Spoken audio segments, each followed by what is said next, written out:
One of the ways that BMW is trying to deter its owners from using their smartphone while driving is by implementing a wireless charging system. And one may ask, well, isn't a wireless charger supposed to give your phone more juice, which would then allow you to use it more while driving? Well, nope, because a BMW wireless charger treats your phone the same way my local Red Lobster chef treats a king crab right as he Steph Curries it into a boiling hot pot of water. It basically fries the inside of your phone to the point of being completely unusable, and on top of that, you don't even get a charge. So thank you very much for that, BMW. Thank you so much for keeping us safe. Thank you. But first, very important announcement. My cousin's housefly told me that we could not hit 500,000 subscribers this year, and we've got to prove him wrong. So if you like cars, and you like miles, you know what? I think I'm just gonna go readmit myself. Even a little bit. Make sure to subscribe so you can be there when my cousin's housefly sees us hit that magic number. The M2 CS. In theory, the M2 should be the ultimate M car for the purest driving enthusiast. It's just barely the smallest and just barely the lightest M car that you can buy, and the CS version is supposedly shoving a lot more crack under the hood. The CS formula means it should be more twitchy, more angry, less satisfying to drive slow. I guess we gotta find out, right? And one of the best ways to do that is with, of course, launch control. So let's see how fast it goes from 0 to 60 with the added power and the weight shaved off. Look, when driving cars like the M2 CS around my neighborhood, I attract a lot of attention sometimes, and there's been weirdos in my DMs trying to figure out where I live because of it. And I think if you're a grown man worrying about my whereabouts, you've got it all wrong, my brother. But you still have time to get it right with today's sponsor, Incogni, and I thought I'd stay on brand by putting myself in incognito mode. You feel me? And Incogni is actually perfect for me, and likely you guys as well, because as the internet becomes more and more part of our lives become more and more part of the internet. But that don't mean the internet should know all of your business. You feel me? Incogni is the premier data removal service that tracks down and removes your personal data from multiple websites, online directories, that weird people searching website that people use to try to find someone's info, and then commercial databases as well. Look, bruh, these shiesty data brokers are out here relentlessly trading your data around and putting it in places that you definitely don't want them to be. But Incogni is fully locked in and proactive about making sure that data goes away after reappearing online. All you have to do is sign up for an account, give Incogni the green light to remove your data, then just sit back, relax, and let Incogni do the work. And then things like where you live, your health info, your financial information, all of it will vanish. And with cool features like the custom removal tool, you can give Incogni a link for a specific website you want your data off of, and then Incogni will wipe it clean like a plate of Thanksgiving food made by your favorite auntie. Take your personal data back with Incogni and use code CarsWithMiles at the link below and get 60% off an annual plan. And thanks to Incogni for sponsoring this video. All right, so 523 horsepower, 480 pound-feet of torque, 8-speed automatic, still got rear-wheel drive. We're on Michelin Pilot Sport 4S's, and it's about 60 degrees, so let's make it do what it do.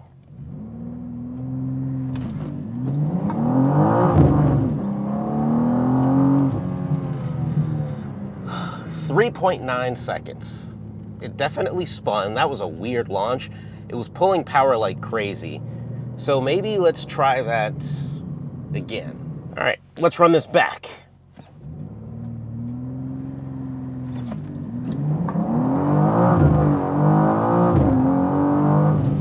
.395 again. Fascinating. Maybe we need to give the tires even more spin. I think traction control, it's on level 6 right now. That might be holding it back a bit.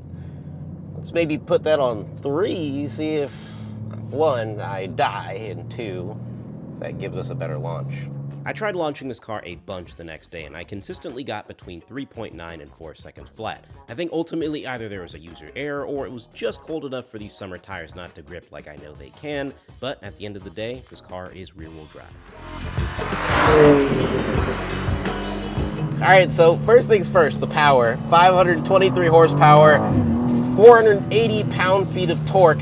You're basically getting the M3 xDrive competition power numbers in the M2. Not exactly the M3 and M4 CS power numbers in the M2, because cheaper car means it must have less horsepower, I guess. They're pretty much giving this car the Cayman treatment, right?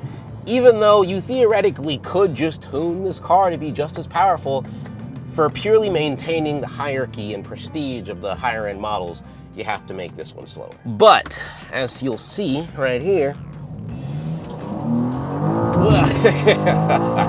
it's still plenty fast. I don't think this car needs the extra 30 horsepower. I don't think you'll really feel the extra 30 horsepower. I mean, I guess if you did back-to-back, you would notice the difference, but I mean, 520 is plenty for this car. And we all know how capable these platforms are, the S58, B58 platform. So if you want an ECU tune to get even more power, if you want 600 horsepower, that's probably no issue at all in a car like this. But I'd say the power number is more than satisfactory. Yeah, this thing is ridiculous. And compared to the standard M2, you can certainly feel the bump in power. It's not like night and day, but it's an upgrade for sure. Now, theoretically, you could just tune a standard M2 to be just as powerful as this, but that's not all about what the CS is about.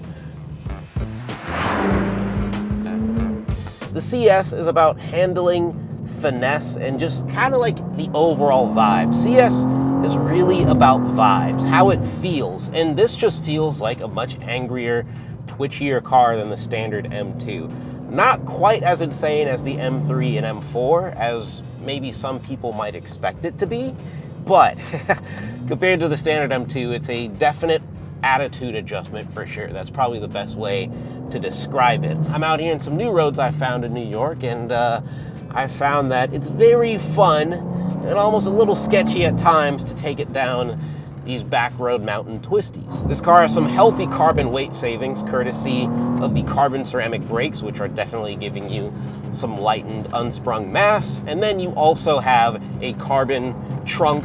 If I were to guess, you're probably maybe saving like 8 to 10 pounds total. The total curb weight of the car is around 3750. I've seen 3770 online. Not quite exactly sure what the actual weight is, but it's for sure lighter than the standard M2, even in the manual form. Can you really feel that weight difference?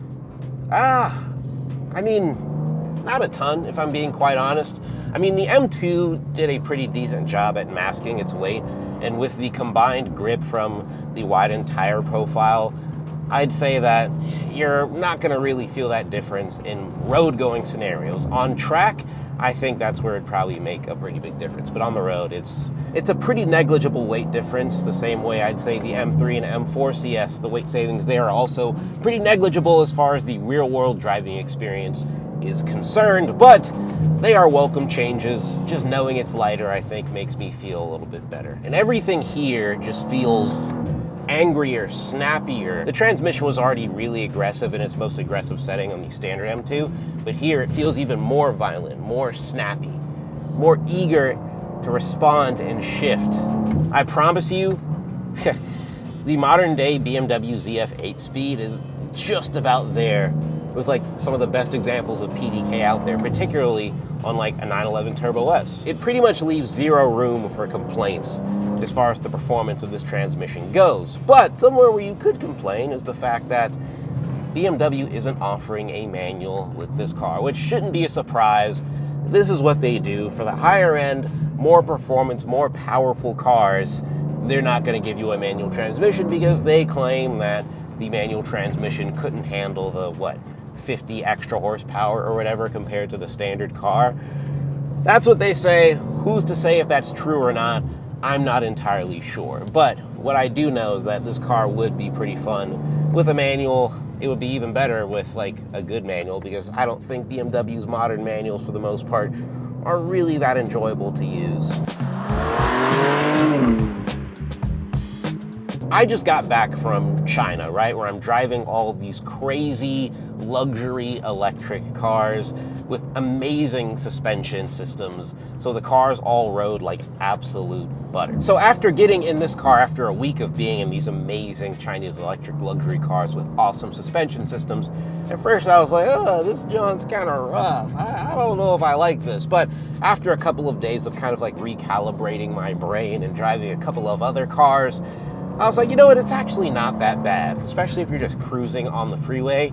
Now, if you are going over very bumpy, unsettled pavement. It's not going to be fun. It's going to be bumpy. You're going to be bouncing around a lot. It is pretty stiff, as it should be. It's a CS. But it's not as unforgiving as you would think, and I might be able to even argue that it's slightly more comfortable than the M3 and M4 CS are. And I think if your back is in decent shape, I think if you have the ability to get in and out of these carbon buckets with ease, I think you could consider the CS like a genuine daily driver. If you really wanted to, you're just gonna have to change tires when it gets cold if you live in a cold climate area like I do. But the suspension is genuinely not bad for regular driving. As far as how it affects performance driving, it certainly does feel a bit sharper than the standard M2. It also sits 0.3 inches lower, so it's lower to the ground, but not in a way that you can necessarily feel. I think it's mostly just for visual enjoyment, seeing the wheels get that much closer to hugging the fender. Like I'm on a big swooping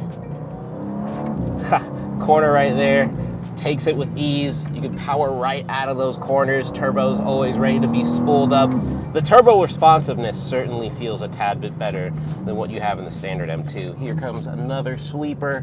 Yeah, it's certainly confident in the corners for sure. And I'm not pushing this car 1000%. You have to be very careful about the way you treat this car as far as steering and your throttle combination, because if you give this car too much gas with too much angle, with traction control off at least, you're gonna be spinning in a direction you may not want to be spinning in.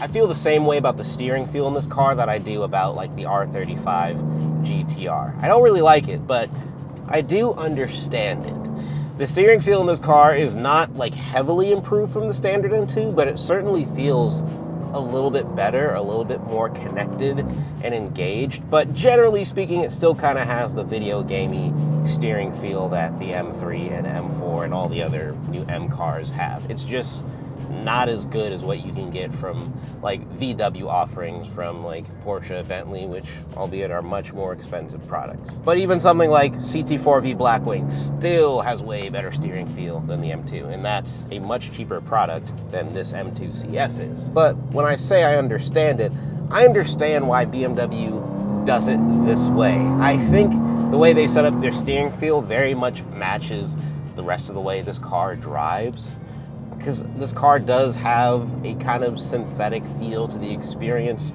overall. It's not super analog the way BMW M cars used to be. And I mean, that's, unfortunate in some cases, but that's just the reality of the automotive industry.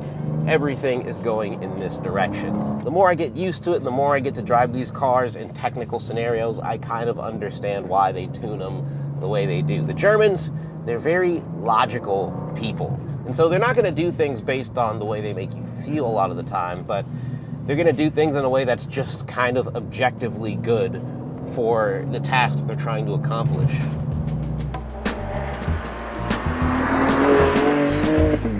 So the price, this car is about $100,000, which is crazy for an M2, but I think it's interesting that no one was really complaining when the previous gen M2 was sitting around 100 grand. But I think, of course, when a car has a manual, that automatically means that it should be worth twice as much. This car does not have a manual, and it is worth significantly more than the standard M2, about 30 grand more than a base M2 with no options. Is this car really worth $30,000 more than a base M2?